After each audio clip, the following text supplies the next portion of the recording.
Gini Dietrich. She is the founder and CEO of Arment Dietrich, a Chicago-based integrated marketing communications firm. She is also the founder of the professional development site for PR and communication marketing professionals, Spin Sucks Pro. You'll see a little bit of Spin Sucks behind you. She's the co-author of Marketing in the Round and the author of the new book, which some of you may have received if you were the first 50 registrants for the conference, Spin Sucks, Communication and Reputation Management in the Digital Age. Please help me in welcoming Miss Gini Dietrich. Thank you, thank you. Okay, I have like 25 microphones on. Can you hear me? Rachel, I'd like to tell you that there are not actually 900 steps. There are only 82. I counted them. I'm sure it seems like 900 going up, coming down, not so bad. Before we get started, one of the very first things that I find happen when I speak is that people are on IMDb on their phones trying to figure out who I look like, so we're just going to go ahead and tell you who it is. Although I did just cut my hair, so maybe it's less. Maybe? Yes? No? Maybe so? Did you get your picture? I did. Okay. So I want to start out by talking about sex. And that's one of those things that everybody understands, everybody knows, everybody likes, I assume. I want to talk about sex from Miley Cyrus's perspective. Now, Miley Cyrus started out as Hannah Montana. Everybody remembers Hannah Montana? Nice Disney star, clean cut, cute blonde girl, very popular with the teens and tweens, very, very big star. As part of being a Disney star, however, you have very strict stipulations. They tell you what you can wear, what color your hair can be, how long it can be, what color your fingernails are, the color on your fingernails, the makeup that you wear. They stipulate every possible thing that they can about your lives. Now granted, you in return get a lot of money and fame for those things, but a lot of you were teenage girls. Not everybody in this room, but a lot of you were teenage girls. You remember what it was like to have somebody tell you what you couldn't do as a teenager? Doesn't work out so well, does it? Nope. My dad used to say, you have to be home by 10 o'clock or I lock the doors. I cannot tell you how many times my brothers and I got locked out of the house over and over and over again. So here's the deal with Hannah Montana. She decides that once her contract is over, she wants to shed the clean girl image, and she wants to be more like Madonna and Lady Gaga and even Britney Spears. She wants to let her style come out. She wants to be able to talk about what she wants to talk about. She wants to wear what she wants to wear. She wants to cut her hair in a mohawk if she wants. She wants to wear hardly any clothes. She gets to do nasty things to my boyfriend, Robin Thicke. And she can even, although my real boyfriend's Robert Downey Jr., if anybody in here can hook me up. Are we going to have to fight? Okay. All right, awesome. She even released a music video that was safe for work and one that was not safe for work. When she went on the VMAs with the Robin Thicke tongue finger thing, everybody was up in arms. I cannot believe that this just happened. What is she thinking? What is she doing? What a horrible young lady. Where are her parents? Everybody talked about it. This whole viral storm created by one performance on one show. She knew exactly what she was doing. She knew, no, maybe she didn't. She probably had a great team behind her, right, of communications professionals. But they knew exactly what they were doing. What happened was VMAs, then the firestorm, all the media. I mean, everybody talked about it. Wall Street Journal, CNN, Huffington Post, everyone was talking about it. I even blogged about it, and I'm certainly not at that level. Then she released the music video for Wrecking Ball. This one is the Safe for Work. Then she did a mini documentary where she talked about why she was doing these things. And she talked about the fact that she was shedding this clean-cut little girl image, and she was becoming herself. And she was getting rid of that Disney-inspired, I have to be exactly who they want me to be image, and becoming myself. And then she released some not safe for work photos, which I tried to make them as safe as I could for this. And then it culminated on the following weekend with Saturday Night Live. And she said, I'm not going to do Hannah Montana, but I can give you an update on what she's been doing. She's been murdered. What happened was really, really interesting because everybody went into Saturday night going, this little girl doesn't know what she's doing. Her parents are non-existent. She's completely out of character, out of whack. She's gone off the crazy train. It's completely all over for her. And then look at the Twitter stream. People were tweeting like crazy. She killed it. She made fun of herself. She was self-deprecating. She talked about the one thing that she didn't want to talk about by saying she's been murdered, and it was a home run. It was a PR textbook case study, 101, perfectly done. It worked for her because she's selling sex. When you're selling sex, sex works. When you're not selling sex, however, not so much. I'll give you a couple examples. Oh, sorry. It's for GoDaddy, not NASCAR. GoDaddy, not selling sex, as it turns out. Web hosting. This is my favorite one. It'll blow your mind, the BK Super 7-incher. Really? Really? This really is an ad that they published. Uh-huh. Yep. Talk about spin sucking fly. And Jack in the Box, treat yourself to something extra, not like a massage or anything, just what's on the menu. Now, how many of you go to Jack in the Box or Burger King or GoDaddy for sex? Not one person. Wow, amazing. Sex only works if you're selling sex. And that's why, from a Miley Cyrus perspective, it worked phenomenally well. It's also why organizations like this that do these kinds of things, it bombs. And we talk about how horrible it is. We don't buy from them. We boycott them. I mean, there's all sorts of case studies, lots of case studies in the book, by the way, about the kinds of things that people try using sex because we have that animal innate need in our brains to have it. That's just how human beings are wired. So we try to use that human nature to sell. And it doesn't work unless we're selling sex. So, spin sucks. I get a lot of feedback on the word sucks. I'm sorry if you think it's a bad word. It's actually ironic in the way it's used because, as it turns out, spin stinks does not work as well. So, if you think that sucks is a bad word, I'm going to swear several times. I don't use any other words, though, however. Okay, so there are 4 things I want to talk about. Whisper campaigns, media manipulation, unethical business values and ethics, and unethical business practices, and astroturfing. And then we're going to talk about the things that you can do the right way. Whisper campaigns. This is Kelly Dietrich. Kelly Dietrich is my husband. Kelly and I have been married for 11 years. When I met Kelly Dietrich, I was not interested in him at the least. Not my type of guy, really nice guy, tall, good looking. I, like the bad boys, like we all do as we go through our lives. And he's in politics, and he's a politician, for lack of a better word. He's very, very good at charming the pants off of people.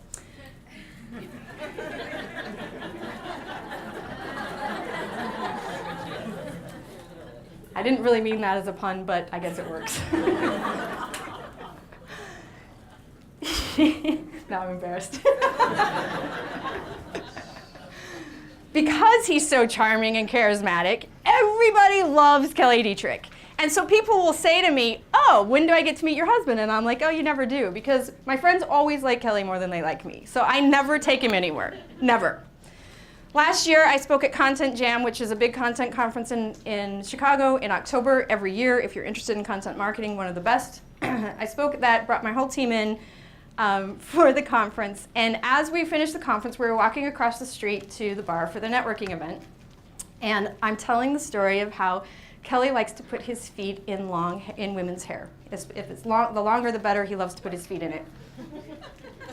I failed to mention that it was when he was 2. So I'm just telling the story, right?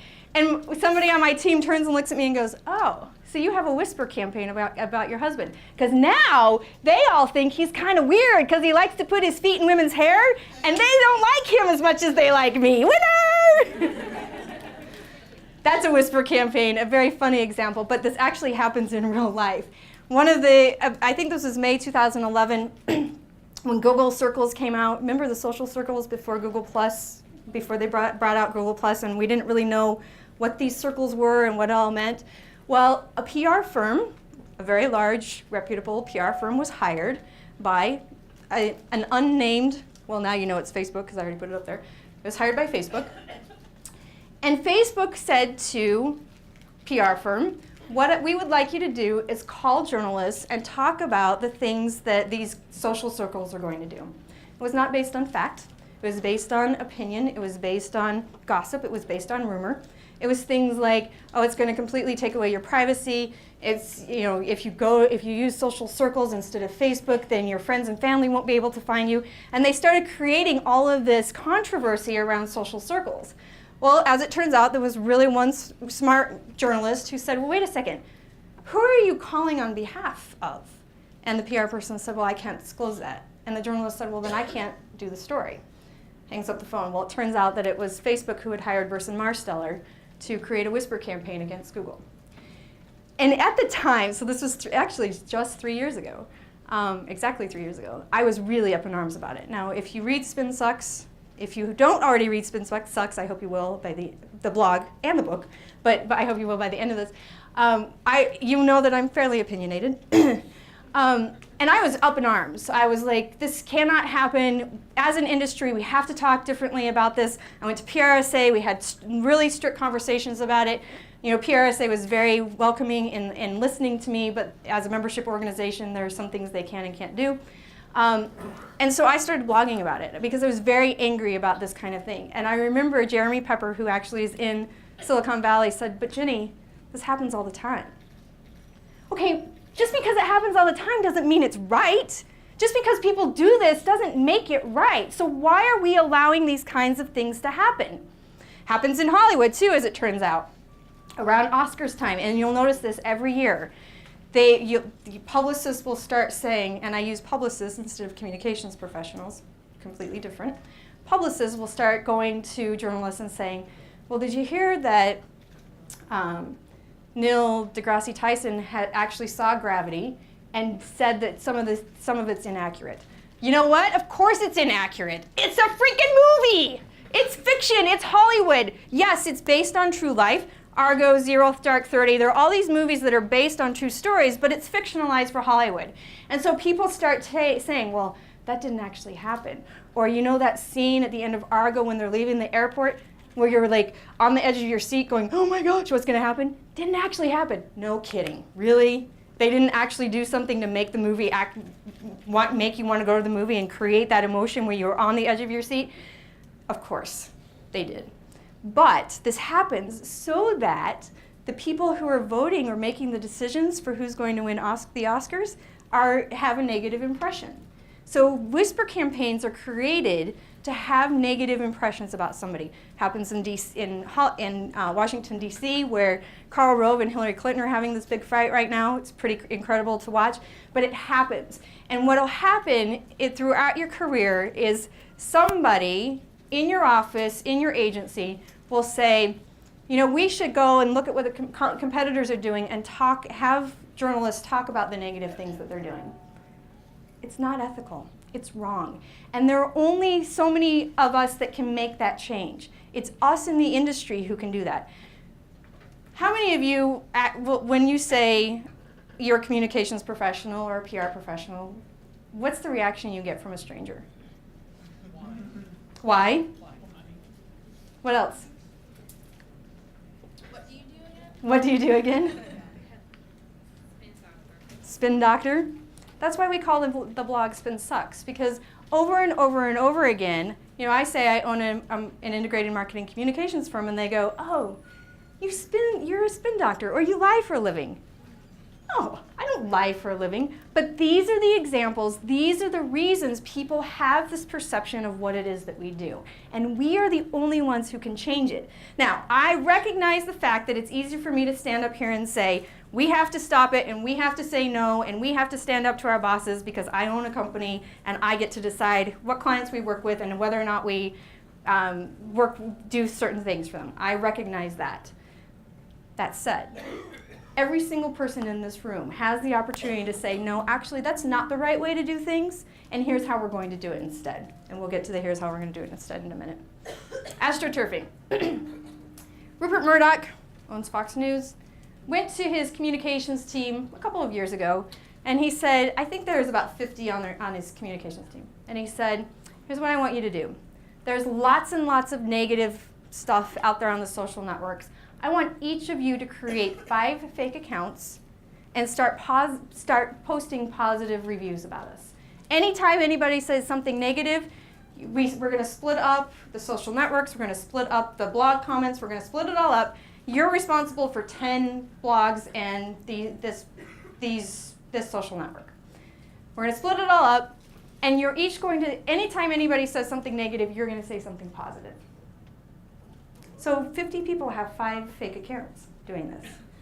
Don't say that they work for Fox News, aren't posting under their real names, posting anonymously in some cases, and they're out there saying positive things about Fox News. Ethical? I remember, I think it was probably 2007, a client had a new app and they were trying to get it up in the iTunes store, up in reviews and all that, and they asked us as the PR firm to start posting good reviews. Not ethical, not good stuff. So we're the ones who have to say, hang on a second. Not only is it not ethical, but as soon as somebody finds out, and they will find out because there are lots of people out there who want to prove that the internet is wrong, they will find out, you are going to be in bigger trouble than just having the negative stuff out there to begin with. This is my very favorite story from the book, so if you read the book, you can skip over these pages because I've already told you. The Halifax Plimpton reporter received a letter from a man, and we'll just call him Joe Smith. In the letter to the editor, Joe Smith said, Congress is thinking about doing away with Medicare.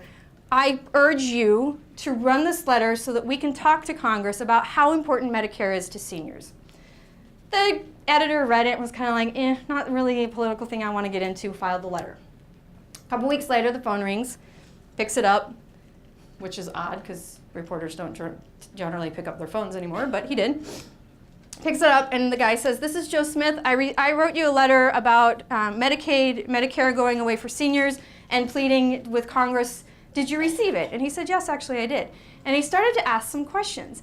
And he thought, wait a second, this seems odd. So he's digging into it a little bit more, as journalists are wont to do. And finally he says, what's your name again? And he says, Joe Smith. And he says, I see. And who are you? And he says, well, I live in the county. This is my address. And he details his address. And then the guy says, okay, well, let me call you back, and takes down a phone number, hangs up the phone. He goes and he looks up the guy's name and calls the guy. Not the phone number that he saw, but the one he found on Google or Yellow Pages or wherever. Calls the guy and says, did you write this letter? Did I just have a conversation with you? No. Man has no idea what he's talking about. So he calls the number that the guy gave him, and guess what? It's a lobbying firm in DC. So a lobbying firm was going through, let's just call it the Yellow Pages, and choosing people, or the White Pages, I guess, choosing people in the city, in the community, writing letters to the editor in those people's names, signing them as those people, and sending them in without those people knowing. You're looking at me like, what the heck? It happens all the time. And to Jeremy Pepper's point, what are you so upset about, Ginny? It happens all the time. The problem is just because it happens all the time doesn't make it right. And I'm sure every single one of you had a mother who said, just because everybody jumps off the bridge doesn't mean you're going to do it too. The pharmacy industry does it. The tobacco industry, of course, is famous for it. Coke has done it. Microsoft has done it. Facebook has done it. There are lots and lots of big organizations who do it. There are lots of small organizations who do it. We have a client who's a $10 million business. There were a couple of things that he wanted us to do. We actually had a client say to me, I can't get the governor of Indiana to call me back. Could the guy, he goes, you know the guy that works for you that used to be the newspaper reporter? I said, yeah. He goes, could you have him call and use his old credentials to see if he can get this information? I'm like, no. So you have to educate our clients and our executives about why this is inappropriate. Okay, so whisper campaigns, astroturfing. Let's talk media manipulation. Michael Arrington, TechCrunch, sold it to Huffington Post with this philosophy. Getting it right is expensive, getting it first is cheap. They are famous for getting the news, I'll put in quotes, out there as quickly as they can, and then changing the facts when they become available. No journalistic ethics. Now, you can argue the fact that he did sell to Huffington Post for a lot of money and rode off into the sunset. However, he was fired almost immediately. He didn't get to work out his contract. He didn't make as much money as he wanted to or thought he was going to because he didn't work out his contract. So there's a lot of underlying issues to these kinds of things. So yeah, you look at this sort of overnight success story where you go, yeah, but he sold the company, made a lot of money. Actually, he didn't make as much as he thought he was going to and got kicked out of his contract because of the way he behaves. Getting it right is expensive, getting it first is cheap. This is the kind of stuff that we're dealing with. And Joe, was it you who asked the question about instant gratification? And yeah, our executives want this constantly. We're dealing with this all the time because of stuff like this. This is a marathon, not a sprint, and I'm going to rain on my own parade by saying that right now because I'm coming back to it later. And speaking of Hal Higdon, marathon, instead of sprint. Another thing that's happening is we have this really interesting gray line. So Ketchum is a worldwide agency. They are headquartered actually in Chicago, but they have a Moscow office. It is relatively known that if countries work together, that world peace is a little more attainable because then we start to work with our friends versus there's this big entity out here who we don't like and we don't like their policies. So the Moscow office works with the Russian government. Makes sense, right? They're in Moscow, Russia is in Russia. I mean, it makes sense. Just because there's a U.S., they're headquartered in the U.S., may or may not have any implication. The Moscow office works with President Putin to write a letter to the editor at the New York Times. In it, he's pleading with America as to why we should be concerned with what's going on in Syria. Politics aside, a letter to the editor ran in the New York Times for the Russian president. So, the PR industry looks at this and goes, well, wait a second, is this ethical? You have this Moscow office of a US-based PR firm working with the New York office to get this placed in the New York Times. The New York Times works with the PR professionals to get it placed. The PR communications professionals probably wrote it because that's what we do. And I mean, President Putin didn't write this. He probably signed off on it, but he didn't write it. So there's all this gray line in terms of how these things are working. Should the New York Times disclose that they worked with Ketchum on this story? Should we disclose that we're writing feature stories and speeches and blog posts and sometimes even tweets for our clients and our executives? There's this really interesting gray line right now. I don't have the right answer, but it's something for all of us to be thinking about because my entire career I've written for clients. That's what we do, right? So there's this whole gray matter area right now where we're all trying to figure it out. If you're a blogger, you're supposed to disclose. If you're a journalist, you don't have to. So there's all this interesting conversation. Something to be thinking about and something to keep your eye on as you go into your careers and build your careers. Has anybody read this? Probably. I was really mad about this book, and a friend of mine said, I refused to read it. I was like, I'm not reading this book. A friend of mine said, you need to read this book. So I read it. Trust Me I'm Lying is essentially blowing the gates off of the whole media industry. Because what Ryan Holiday did is he hired 2 virtual assistants, and he said, we're going to go through HARO, and we're going to respond to every inquiry that we can. And it doesn't matter if it's about vinyl records or insomnia or software, we are going to be an expert on it, and we're going to make up names for each of these as experts. So Bob Smith's going to be the vinyl expert, Joe Schmo is going to be the insomnia expert, and we're going to talk about all these things. And he blows it out of the water.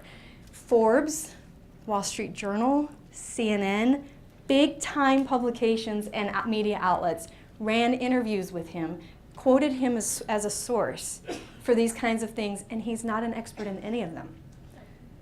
Now, it made me really angry because I can't believe this stuff happens, but it happens.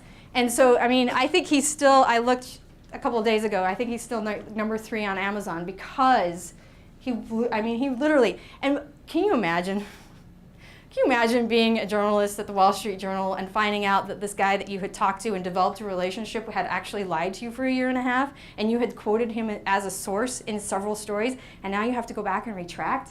What a horrible, horrible, horrible thing. But it's happening. And we're under so much pressure for that instant gratification and for that need to have it now that we're doing things that are unethical in order to get going and get it started right now. And then a couple other things that are happening. How many of you blog? About half. How many of you receive pitches from PR professionals as part of your blogging? How many of them are good? 10%? Less than? 5%? 3%?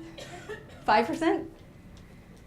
Mitch Stroll is famous for saying, if you pitch me something that I write about, it works 100% of the time.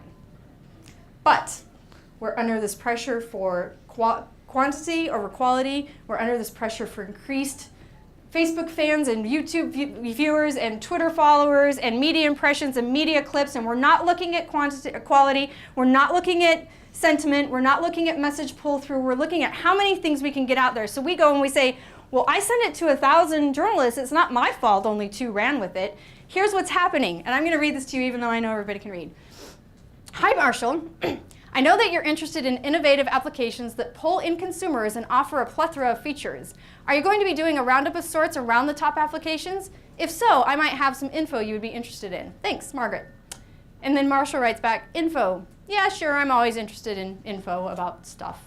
I was thinking about rounding things up. If you've got info that would help me do that, please send it my way. Unfortunately, it's funny because it's true. This is what happens. I'll bet you by the time I sit back down and look at my phone, I probably have between 30 and 40 emails from communications professionals pitching me on something that makes no difference to me at all. I'm in Chicago, so they're pitching me ribbon cuttings that happen in Chicago. They're pitching me franchise openings. They're pitching me tax services, stuff that we don't write about, stuff that would be so easy to go build my list in Cision or Vocus or Burrell's or whatever you use, click on the link, spinsucks.com, and oh my gosh, under the header it says, Professional Development for PR and Marketing Pros. I think probably this franchise opening doesn't fit. But nobody's doing that research because we're all under such immense pressure to get it done now, and do a lot of it. I'm sure everybody remembers the Kenneth Cole debacle. When the protests were happening in Egypt, he took the hashtag because it was trending and said millions are in uproar about my new spring collection. Haha, you're funny guy. Horrible, horrible, horrible example of newsjacking. Horrible. He comes out a few minutes later and he says, and by the way, the KC means that he's the one who actually tweeted it, not an intern. Fabulous. He comes out with an apology that was actually a non-apology because it was, I'm sorry if I offended anybody. Yeah, that's not an apology. I'm sorry if I offended anybody. You offended the whole world, but okay. Then he says, but what's the problem? Traffic to my website is up? Yeah, of course, because everybody's going over to watch the train wreck. You know, sales are up, and then the next quarter he reported that sales were down, and then Wall Street delisted him, and then his CEO quit. So this kind of stuff does not work. The interesting thing about it is he tried it again about 4 months ago. He tried it again. I can't remember what it was, but nobody paid attention. And guess what? His traffic didn't increase because nobody wanted to see. This kind of stuff does not work. The problem is lots of executives ask for it because they see their peers asking for it. They see their peers being quote unquote successful with it. And so they say, well, wait a second, I want this too. Jason Falls wrote a guest post for us, and I'm giving you a sneak peek because it doesn't run until next week. But he talks about how he had a client who had a really great product but had no online presence. So of course they start out by helping him build a website and creating content and building his social networks. And he said every Friday he would get a call from the CEO that would say, how many more Facebook fans do we have this week than next? And he'd answer the question every week. We finally came to realize that it happened at the same time every Friday because he had a standing golf game and wanted to be able to brag to his friends about how much his Facebook fans had increased. So these are the kinds of things we're dealing with. And unfortunately, a lot of it is ego-driven. So I call them the vanity metrics. We have to provide the vanity metrics while we also talk about the kinds of things that make sense. And if David were still here, I would kiss him, because some of the things he's talking about is exactly what we should be doing. We should be a profit center. We should be an investment. We should have a seat at the table. And we still don't, because we're still talking in increased Facebook fans and media impressions and number of clips. Those are the wrong metrics. This is a marathon. It is not a sprint. How many of you have actually run a marathon? Just a few of you? When you run a marathon, can you just go out and run 26.2 miles? No. What do you have to do? So you start out, you might actually run half a mile to begin with, and then you run a mile. Some people may do couch to 5K and then couch to 10K or whatever it happens to be. Then you run a few 5Ks, then you run a few 10Ks, then you move up to a half a marathon, and then when you're in your marathon training, you actually run 20 or 21 miles, sometimes 22, depending on what program you're doing, but you never actually run the 26 miles during your marathon training. So you're out there and you're like, yeah, this is awesome. I'm running. I've run 20 miles before. I can do this. I only have 6.2 miles left. Oh, I still have 5 miles left. Oh my gosh, I still have 4 miles. Okay, it's only a 5K. I can do it. I'm going to die. And you're trying to get across the finish line because you've hit that proverbial wall where you're like, I cannot possibly do another 3 miles, even though a week from now you're going to go out and run 3 miles like it's no big deal. We have to think about our communications in the same way. When you have a IMC program that starts in 2011 and ends in 2014, because that's why you're building a 3-year program, and you have to have 327 conversations in 2 weeks about how we have to stay the course, we have to think about it as a marathon. And I'm so glad he went before I did, because he set me up perfectly. He doesn't even know it. You'll have to tell him. We have to think about it from that perspective. Lots of executives will understand the marathon approach because lots of them have run marathons. Lots of them will understand the century approach. Same thing with cycling, but 100 miles. Actually, by the way, it's easier to run 100 miles or easier to ride 100 miles than to run 26.2. Just putting that out there. They will understand those kinds of things because those are the kinds of things lots of them do, or their peers do it and they're jealous. So when you put it in to them in that perspective, they go, oh, okay. Although my editor said to me when I was writing Spin Sucks, he's like, this stupid marathon analogy you keep using through the book, I feel like I have to get off the stupid couch and go run. And I'm like, yeah, side effect. As we're doing this, and this is integrated marketing communications, we have to integrate. The very first book I wrote was co-authored with Jeff Livingston called Marketing in the Round, and we talked about breaking down the silos and working together. We have to figure out ways to do this. It's not going to work if we don't. And I'll give you a very simple example of why this is. The Boston Globe, I was talking to a journalist there, and she was lamenting to me about how PR professionals don't do 2 things. We don't send multimedia, we don't send videos, photos, images with our news releases, and we don't help spread the news. So if I'm writing a story for you, I want to know that you're going to use your social networks and you're going to use your own content and you're going to use your website traffic to help me increase my page views. As an industry, we're not doing those things.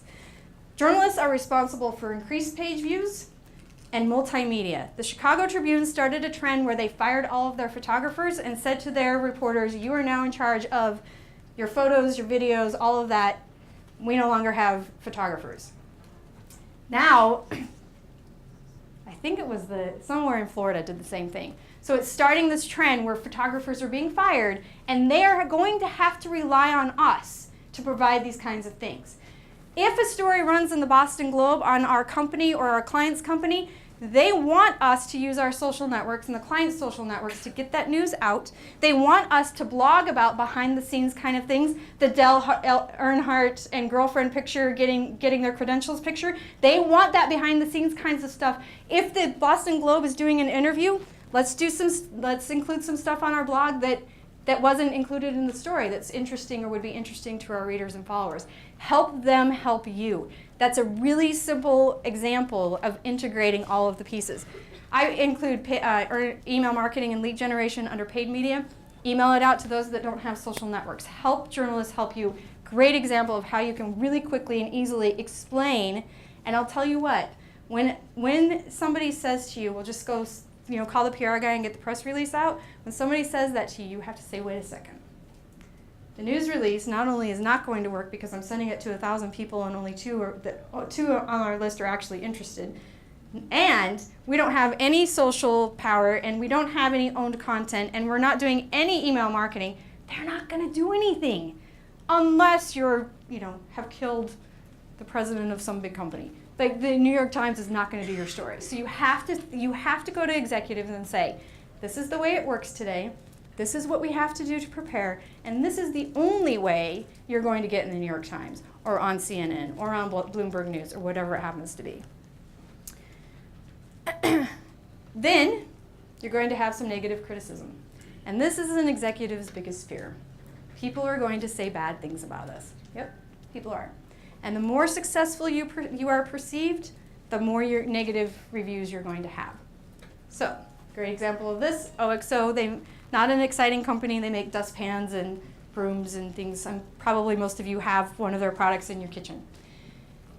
As it turns out, they use the inventor community. So if you have a great idea for a kitchen product, cleaning product, but you don't have the wherewithal or the stamina or the patience or the knowledge or the time to build a company and sell this product yourself, you can go to OXO and say, I have this great idea. Would you like to buy the patent?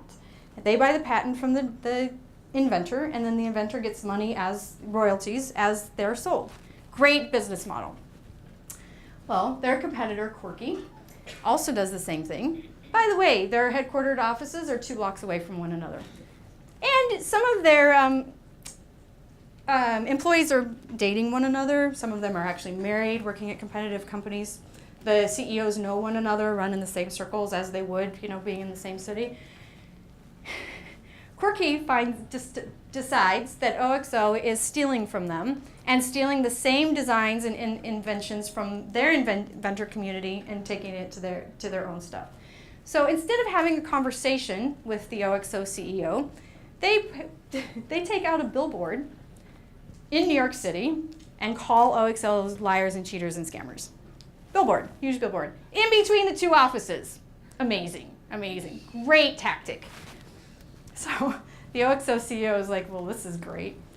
Leaves his office, walks down the stairs, goes out the door, walks around the corner, goes up the elevator, sits in the lobby and says, I'm going to see Quirky CEO. And they have a conversation. Why was it that you didn't? And they start to have it out. Well, the Quirky CEO is so adamant and, quite frankly, a little arrogant that he refuses to believe that this didn't happen. He refuses to believe the OXO CEO had nothing to do with this and is going to keep his billboard up. So OXO writes in January of last year on their blog, here's what happened, here are the facts, here's how we support our inventor community, you make up your own mind. Quirky came back with I'm going to win and I don't care what you say, and it was really whiny and inappropriate, not fact-based, completely emotional, and everybody who wrote about this, I actually had a reporter from Entrepreneur send this to me. And she said, I want you to look at this and tell me which company you would support. Everybody supported OXO because they took emotion out, they were rational, they apologized, and they provided facts. So when you have executives who say, we can't be out there on the web because people are going to say negative things about you, you can't avoid that. It's in how you handle it that makes the difference. Elon Musk, the man that I'm most jealous of because he's my age and a gazillionaire, founder of Tesla. Some of you may remember this. When Tesla first came to market, they were only issuing a few cars, and they said to the New York Times automotive reporter, we want to give you a car for the weekend, and we'd like you to drive it. Now, there are a few things that have to happen. You have to if it's below 30 degrees, it has to be more than 80% charged. You can't drive it for more than 300 miles without giving it another charge. There's like all these stipulations that as normal car drivers, as we've grown up driving cars, we don't have to worry about. So you're learning a new technology when you drive these cars. The New York Times reporter takes it out, drives the car. Friday afternoon, great. Saturday, great. Saturday night, it gets to like 28 degrees, 27 degrees. Goes out Sunday morning, the car won't start. Has to have it towed. Big, huge pain in the butt. Imagine this, the New York Times. You've got the New York Times driving this car and he has to have the car towed. Has to have the car towed, gets it towed, gets back home. He writes a scathing review. Scathing. Well, here's the thing about Tesla. They have everything computerized. So they can go into your data and find out what you did and what you didn't do. So they can say, yeah, well, actually the reason it's not working is because it doesn't have a charge or you need a new battery, whatever it happens to be.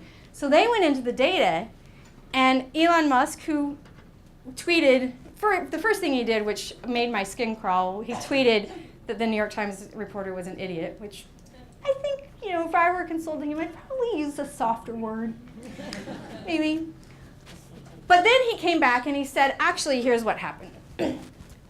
It was 27 degrees and it was only 30% charged. You didn't do this, you didn't do this, you didn't do this. Took all emotion out after that initial tweet, provided the facts, and the New York Times reporter had to issue a retraction.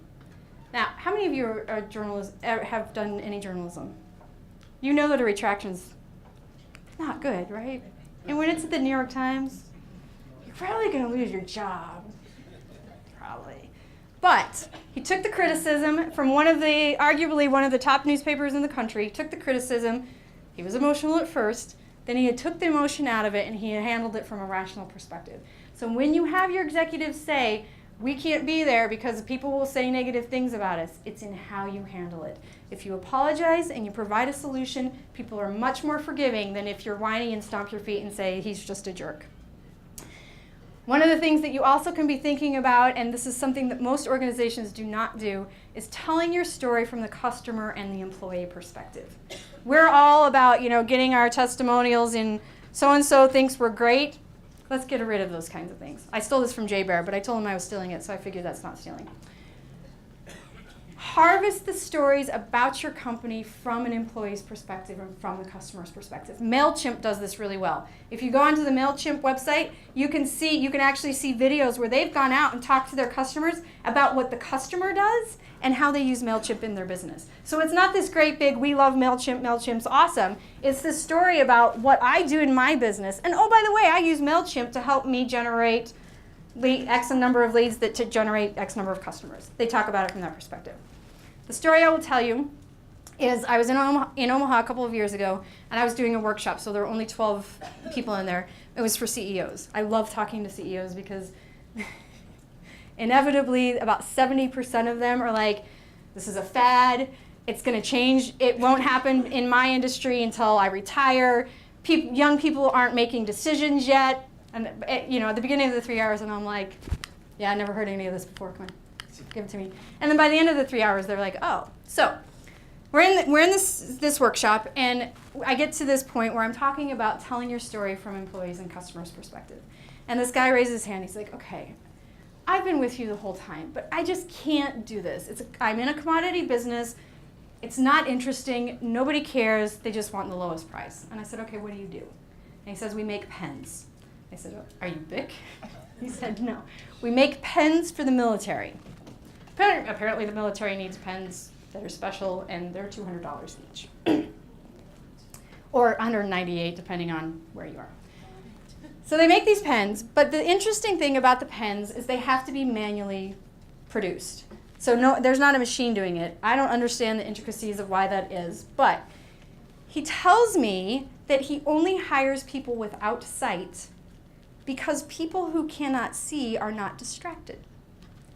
And because they're so intricate and have to be manually put together, he can't have people, constantly distracted by who's moving or who's going to the bathroom or what they're taking, reading material they're taking to the lunchroom, or they can't be distracted by that. They have to be singularly focused. I said, do your competitors do that? And he says, well, no. Might be a point of differentiation, kind of interesting. Then I find out that one employee climbed Mount Hood unassisted, and another one is the #3 gospel singer in the world. okay, come on. A blind person climbing a mountain by himself? Kind of interesting. So I said to him, here's what I want you to do. I understand you're in a commodity business. I understand you're not sold. I want you to take 3 employees and I want you to have them tell their story on video. Maybe you go and see the one perform, or you go and have another one, go hike a mountain with him or something. Like, get them on video. And this was in September. I want you to have it out by Christmas. And he said he promised me he would. Well, about a week before Christmas, I go on his website, and guess what? Nothing's there. So I called him, and he goes, oh, man, I thought you forgot. I hadn't forgotten. And so he said, all right, by February 1st. And so this was February of last year. He put them up, he got them up. They're great videos. Very well produced, really nicely done. And he called me right before Christmas this year, and he said, I'm so glad you made me do this. Not only are we no longer competing on price, but we're kicking butt and taking names, because we have opened up the doors and the windows and we have let our customers see who work inside the organization. Because guess what? People buy from people. They don't buy from organizations. When they buy from organizations, you're in a pricing war. You're a commodity. When they buy from people, they don't care what it costs because they trust you and they know you're going to take care of them. Humanize the company. The way to do that is through your customers and your employees. DIY, this is what I call DIY media relations. Commenting on blogs and articles is the very best way to build a relationship with a journalist or a blogger. Very best. Because you're on their site, you're providing thoughtful commentary, you're having a good conversation, they might be getting additional story ideas, they're going to use you as a source. They're going to ask you to guest blog. They're going to ask you for content.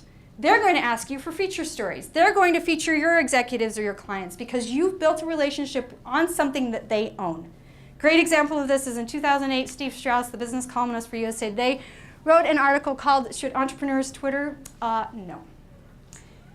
I can't remember the 4 reasons, but it was like, it's a waste of time, there's too much information. It was, there were these 4 things. And it was very clear for those of us who were on Twitter, using Twitter, that he had never used it before. So there were people that had commented that were like, you're an idiot, you clearly have never used Twitter before, you don't know what you're talking about. Well, it was 2008, the economy had tanked, I had a little extra time on my hands. So I wrote a comment that was very, I thought, thoughtful, and had 4 reasons that counterattacked, or had the counterpoint to his 4 reasons. And I said 4 reasons you should. Helps your business grow, helps your network, whatever they happen to be. Well, he read that and he called me and he said, very first words out of his mouth after he introduced himself was, so I've never used Twitter. And I was like, no kidding. Couldn't tell. We had about a half an hour, 45-minute conversation where I educated him on Twitter and how to use it. And then he said, can we go on the record? Yeah, you say today, of course we go on the record. And a week later, he wrote, Twitter for Small Business Reconsidered. And today, so I was quoted in that, I think he called me charming.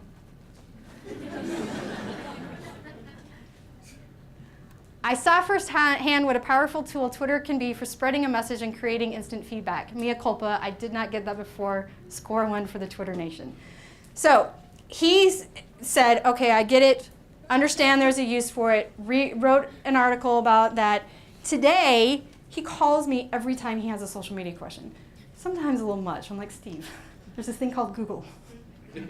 Use it. But we've created a great relationship because I took the time to not call him an idiot, not say you've clearly never used Twitter. I gave him a counterpoint to every one of his points. So it's a very interesting way to do that. Where's Julie? Julie, thank you. Julie Long, raise your hand so everybody can see, is one of the Spin Sucks brand ambassadors. So when Marketing in the Round came out in 2012, I did 63 trips in 52 weeks. It wasn't so much fun. It's really not fun not to sleep in your own bed, more than once a week. So this time, when Spin Sucks came out, I said, okay, not only am I going to be really, really picky and choosy about the conferences that I speak at, but I don't want to be on the road as much. We still have to sell a book. We still have to market and sell a book. So we decided to do a brand ambassador program. Part of that brand ambassador program was you had to read the book, which you got a free copy. You also had to write a review, an honest review, and disclose that you received a copy of the book. And if you could write a blog post about it, great. Julie wrote a blog post for SteamFeed as one of our brand ambassadors. It went all over the place. I mean, I opened my Twitter stream and was like, oh, I don't know what to do right now. I mean, everyone was tweeting it, everyone. I would credit a small percentage to SteamFeed, Jerry. And, you know, really, Julie and I built a relationship through the comments on Spin Sucks and through that brand ambassador program. When I finally met her today, I feel like I already know her. I feel like we already have a relationship because we built that relationship through the online world. This is very, very easy to do, and so I'll call it DIY media relations. There is no wizard behind the screen. It's all about authentic, honest, ethical communications. It's really hard in today's day and age. We just had a meeting with a new business prospect where I thought we were doing really awesome. We were like, yeah, we're going to get this business. It'll be about $600,000 in revenue. That's awesome. It'll be one of our biggest clients. And through the meeting, I'm thinking this all in my head. Yes, yes, yes, yes, yes. And then, this is what you get for being arrogant in your head. The prospect said, well, I don't understand why we can't just start tweeting to the organizations that we want and just be done with it. And I went, I'm sorry, what? That's not how Twitter works.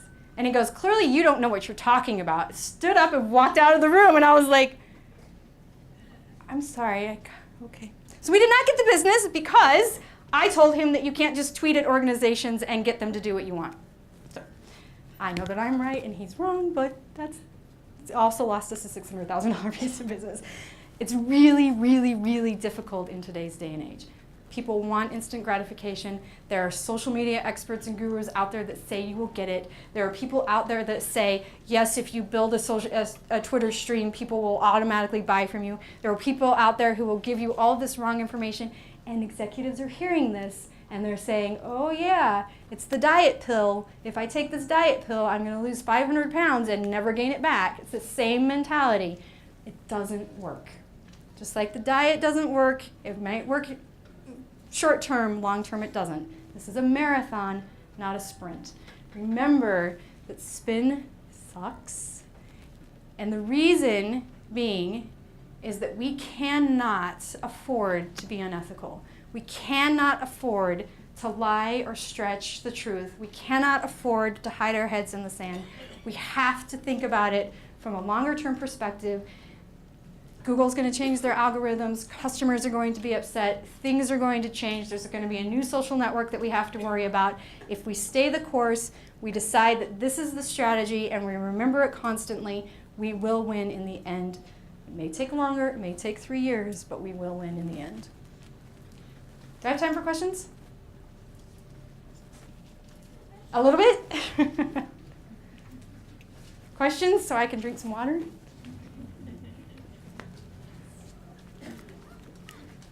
No questions? It's Monica. I was wondering what your opinion is on Wikipedia and the ban against public relations people updating. So she asked, for those in the back, my opinion on Wikipedia and PR professionals, marketing professionals actually, who have been banned from updating. First of all, I think it's a stupid ban, but I understand why it is. It makes it very, very difficult for some of us to do our jobs. That said, if you work inside an organization, agencies can't do this, but if you work inside on the corporate side or in a nonprofit and you work for the organization, you can make the changes, but you have to disclose and you have to have it approved. So you have to go through a longer process. So it's actually easier if you're not a marketer, but you coach or mentor somebody through the process. It's a big pain in the butt. I can't have a Wikipedia page for myself because I own a PR firm. It's a pain in the butt. I'm learning a little bit. We just had a guest blogger talk about it or blog about it for us this past week. So I'm learning more, but yeah, it's a huge pain. How do you advise clients that come to you and ask you to update their Wikipedia pages? Do you tell them that you can't? Yeah, if clients ask us to do it, we tell them we can't. Usually the executive's assistant will do it. Is beer next, or is there something else? Am I in between the beer? I was just going to ask, can you talk a little bit about breaking down like the barriers between, I know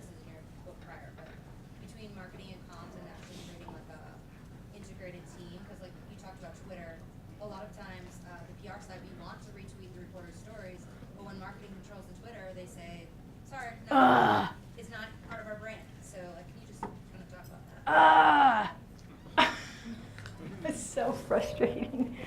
I think you have to do it, a lot of what David was talking about, you have to do it and continue to educate. So you have to find wins like that. Now, if you're retweeting stories and then you have other people get upset, you know, you have to fight that battle as well. But it's all about education. I will tell you that I grew up at Fleischman Hillard, and I had a small stint at an advertising agency to build their PR department. And I spent most of my days educating my advertising colleagues on what PR was. And I got sick of it. I was like, I can't do this anymore. So at some point, you may not be able to win the battle. But it's the same thing with the executives. Give them what they want and then continue to educate. And it's interesting that marketing would own the social and not communications. I also find that in large agencies, not all of them, but you know, some of the large agencies have brought digital in, but they don't talk to the communication side either. And they're all inside an agency. Battles for profits, battles for budgets, I mean, it happens. So yeah, I think it's just, or make friends with them and beg and plead. I always say make friends with the CFO because they're the ones who make the decision. Kind of same thing, make friends and please, just this once. Okay.